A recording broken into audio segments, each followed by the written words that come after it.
Allez, on revient à notre entretien. Petite question qui revient très très souvent, qui peut être une question piège, donc il faut vraiment faire attention à celle-là. Quand on te demande, parle-moi d'un projet dont tu es fier. La plupart du temps, les candidats font la même chose. Ils sortent leur plus beau projet, le plus gros client, les plus belles maquettes Figma. Le recruteur hoche la tête et élimine le candidat mentalement. Parce que cette question, elle n'évalue pas ton portfolio en réalité, elle évalue ta maturité de designer. Et dans cet épisode, je vais te montrer exactement ce qu'on cherche. Que tu aies 2 ans ou 10 ans d'expérience. Bienvenue dans Vulgar UX, la série qui vulgarise l'expérience utilisateur pour les designers, mais pas que. La réponse classique, elle ressemble à ça. J'ai redesigné l'appli de telle boîte. C'était super complexe. Voilà les maquettes. Ce que le recruteur entend derrière, c'est t'as exécuté, t'as pas résolu. T'es fier de l'esthétique, pas de l'impact. Et surtout, tu sais pas distinguer ce qui compte vraiment dans ton travail. Le problème, c'est pas le projet choisi, c'est ce que tu en fais. En réalité, il y a 3 choses que le recruteur cherche dans ta réponse. Premièrement, est-ce que tu sais mesurer l'impact ? Pas forcément les KPI business, même si ça aide beaucoup. Même un projet universitaire peut avoir un impact réel et mesurable. Et je te laisse attendre la fin de la vidéo parce que je vais te parler d'un projet justement universitaire et voir ce qu'on peut en faire. Ensuite, est-ce que tu sais quel était ton rôle précis ? Pas juste on a fait ou j'ai fait. Parce que ça, c'est très important. À quoi t'as servi ? Au-delà du fait d'avoir ta fiche de poste UX designer ou product designer ou UI designer, l'important c'est de savoir quel rôle tu as joué, comment tu as fédéré le projet, qui tu as pu embarquer, comment tu as articulé toutes les problématiques et comment tu as fait en sorte que les stakeholders, dans le sujet d'une précédente vidéo, ont été embarqués et ont vraiment incarné leur rôle de partie prenante.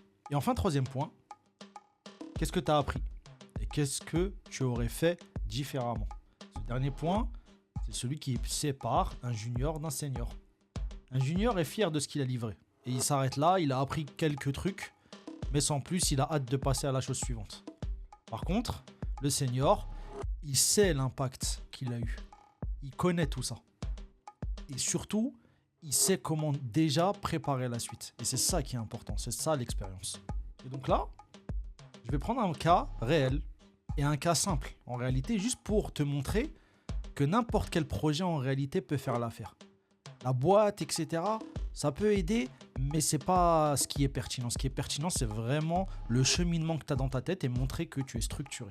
Donc, je vais prendre un projet universitaire que j'avais fait à l'époque en master interaction machine. Donc, le projet que j'ai fait avec 2 bons potes, que je salue d'ailleurs, ce projet s'appelait Dans la peau d'un migrant. Donc on a conçu une installation interactive avec une Kinect pour faire ressentir, pas juste expliquer, la désorientation d'un migrant arabophone face à une langue étrangère. Et en fait, on l'a transposé aux personnes qui étaient dans le master, donc des franco-anglophones. Donc la première tâche, c'était des tâches simples en anglais, donc associer des couleurs, estimer des prix, voilà, très facile. En anglais avec l'interface Kinect, donc les mouvements, et c'était très intuitif, on a vraiment facilité l'expérience utilisateur au maximum. La deuxième phase, basculement brutal, donc avec un message qui te dit une mise à jour arrive, est-ce que vous voulez l'accepter ? Donc je l'accepte. Et là, boum, tout passe en arabe. Tout passe en arabe. Et surtout, ce qu'on a rendu un peu vicieux, c'est qu'on a changé l'interaction. Parce que à côté de la Kinect, on a mis en évidence une souris d'ordinateur. Et donc là, l'utilisateur devait comprendre que ce n'était plus la Kinect qui fonctionnait, mais le clic à la souris. Et surtout, c'était les mêmes exercices. Donc là, la friction, elle est faite exprès. Et l'effet a été immédiat. On a visé juste. Pourquoi ? Parce que déjà, on connaissait les gens qu'on allait avoir en face. On savait que très peu allaient être arabophones. C'est pour ça que sur 17 visiteurs, il y en a 13 qui n'ont pas réussi à aller jusqu'au bout. Qui ont été complètement perdus, choqués de ce changement brutal.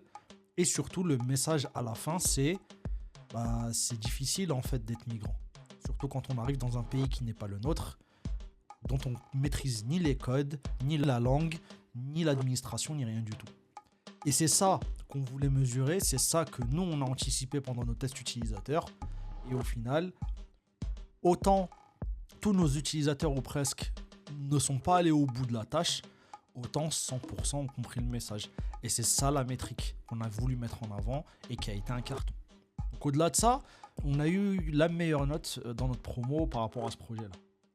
Et ce qui m'a le plus marqué, c'est qu'on avait prévu d'aider les visiteurs si ça venait trop difficile.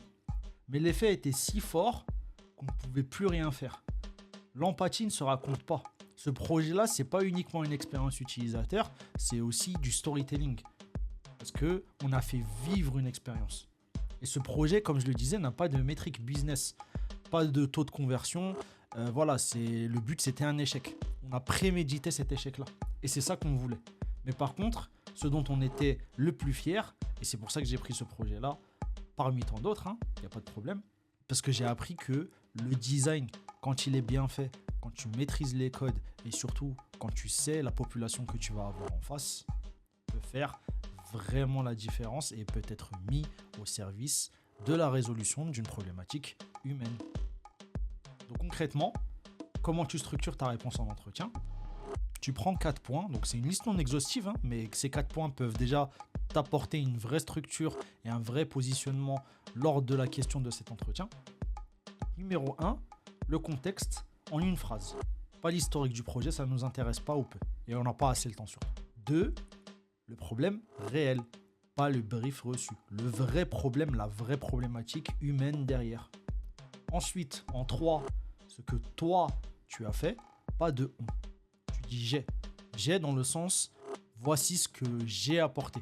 Parce qu'on ne va pas recruter l'équipe, on va recruter toi.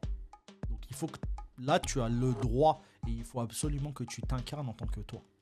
Et enfin, le dernier point, c'est le plus important en réalité, l'impact, même qualitatif.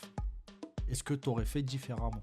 Si tu n'as rien à dire sur ce que tu aurais changé, le recruteur entend que tu n'as pas progressé.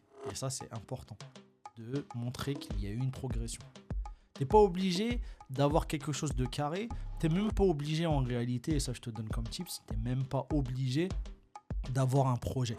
Tu peux même t'en inventer un si tu veux. Un side project ou autre.